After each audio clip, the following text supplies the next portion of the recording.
વડનગરનું 2000 વર્ષ જૂનું શિખર સુવર્ણમય બન્યું છે। પીએમના વતનમાં મુખ્યમંત્રીશ્રીએ 1400 ગ્રામ સોનાથી બનેલા શિખરનું લોકાર્પણ કર્યું। વડનગરના ઐતિહાસિક હાટકેશ્વર મહાદેવ મંદિરના સુવર્ણ શિખરનું અને નવનિર્મિત યજ્ઞશાળાનું આજે મુખ્યમંત્રી શ્રી ભૂપેન્દ્ર પટેલના હસ્તે અનાવરણ કરવામાં આવ્યું છે। દાતાઓ અને મંદિર ટ્રસ્ટના સહયોગથી 1400 ગ્રામ સોનાનું શિખર તૈયાર કરવામાં આવ્યું છે। આ સાથે જ સીએમએ યજ્ઞશાળા અને લાઇટ સાઉન્ડ શોનું પણ લોકાર્પણ કર્યું હતું। રાજસ્થાનના ધૌલપુરના પથ્થરથી બનાવવામાં આવેલી આ યજ્ઞશાળામાં સિમેન્ટ અને કોન્ક્રીટનો ઉપયોગ કરવામાં આવ્યો નથી। ભવિષ્યમાં અહીંયા હવન અને યજ્ઞ જેવા ધાર્મિક કાર્યક્રમો પણ યોજાશે। ગુજરાત સરકારે અંબાજી અને મોઢેરા સૂર્ય મંદિર બાદ હવે વડનગરના હાટકેશ્વર મહાદેવ મંદિરે ₹5.5 કરોડના ખર્ચે લાઇટ એન્ડ સાઉન્ડ શો તૈયાર કર્યો છે। આ શોમાં વડનગરનો ઇતિહાસ અને હાટકેશ્વર દાદાના પ્રાગટ્યની કથા રજૂ કરવામાં આવી છે। ઉલ્લેખનીય છે કે વડાપ્રધાનના બાળપણમાં અહીં પાસે આવેલ બીએન સ્કૂલમાં જ અભ્યાસ દરમિયાન રિસેસ દરમિયાન વડાપ્રધાન નરેન્દ્ર મોદી આ મંદિરમાં આવી પૂજા અર્ચના પણ કરતા હતા। આજે પણ વડાપ્રધાનના જન્મદિવસે વડનગરના હાટકેશ્વર મંદિરમાં વિશેષ પૂજા અર્ચના કરવામાં આવતી હોય છે।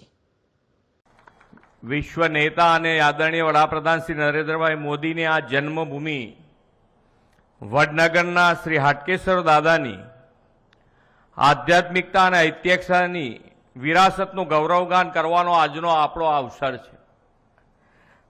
પુરાણા પ્રસિદ્ધ આ પવિત્ર મંદિરના વિકાસ કામોથી વડાપ્રધાનશ્રીએ આપેલા વિકાસ પણ વિરાસત પણ મંત્રને સાર્થક થયો છે।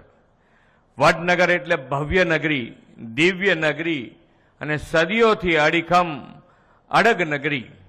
ગુજરાત અને ભારતની પ્રાચીન નગરીઓમાં તેનું નામ સુવર્ણ અક્ષરે અંકિત થયેલું છે।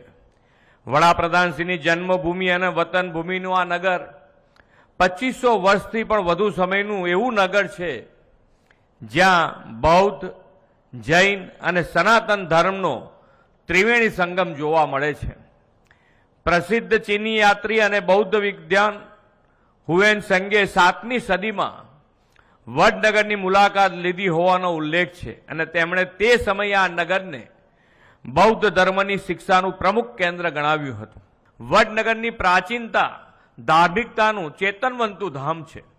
રાજ્યના પવિત્ર યાત્રાધામો અગત્યનું સ્થાન આ હાટકેશ્વર મંદિર ધરાવે છે। આ મંદિર પરિસરમાં યાત્રાળુ સુવિધાના અંદાજે ₹4.25 કરોડના કામો યાત્રાધામ વિકાસ બોર્ડ દ્વારા અગાઉ કરવામાં આવ્યા છે। આજે હાટકેશ્વર દાદાના ભવ્ય મંદિરના સુવર્ણ શિખર તથા નવીન યજ્ઞશાળાનું લોકાર્પણ કરવાની મને તક મળી છે। એટલું જ નહીં, આ અનંત અનાદિ વડનગર અને હાટકેશ્વર દાદાના ભવ્ય ઇતિહાસને દર્શાવતા અદ્યતન લાઇટ એન્ડ સાઉન્ડ શોનું આ અંદાજે ₹5.5 કરોડના ખર્ચે પ્રવાસન વિભાગ દ્વારા નિર્માણ થયું છે। ઐતિહાસિક અને ધાર્મિક મહત્વને ઉજાગર કરવા અહીં ઉત્ખનનની કામગીરી કરાવી છે। એ ઉત્ખનનના અવશેષો અને પુરાતન કલા વારસાના નમૂનાઓ વડનગરના મ્યુઝિયમમાં રાખવામાં આવેલા છે। તેમની પ્રેરણાથી આ નગરમાં તાનારીરી સંગીત મહોત્સવ જેવા આયોજનો પણ થાય છે। આ નગરના પુરાતત્વ સ્થળો અને વડાપ્રધાનશ્રીના બાળપણની સ્મૃતિ સાચવી બેઠેલા સ્થાનોની મુલાકાતે મોટી સંખ્યામાં દેશભરમાંથી લોકો આવે છે। આ વર્ષે અત્યાર સુધીમાં 6 લાખથી પણ વધુ લોકોએ અહીંયા મુલાકાત કરી છે। વડનગરની આ ભવ્ય દિવ્ય વારસો અને હાટકેશ્વર મંદિર એમાં મહત્વપૂર્ણ ભૂમિકા ભજવશે એવા વિશ્વાસ સાથે હાટકેશ્વર દાદાના ચરણોમાં નમન કરીને વિરમું છું।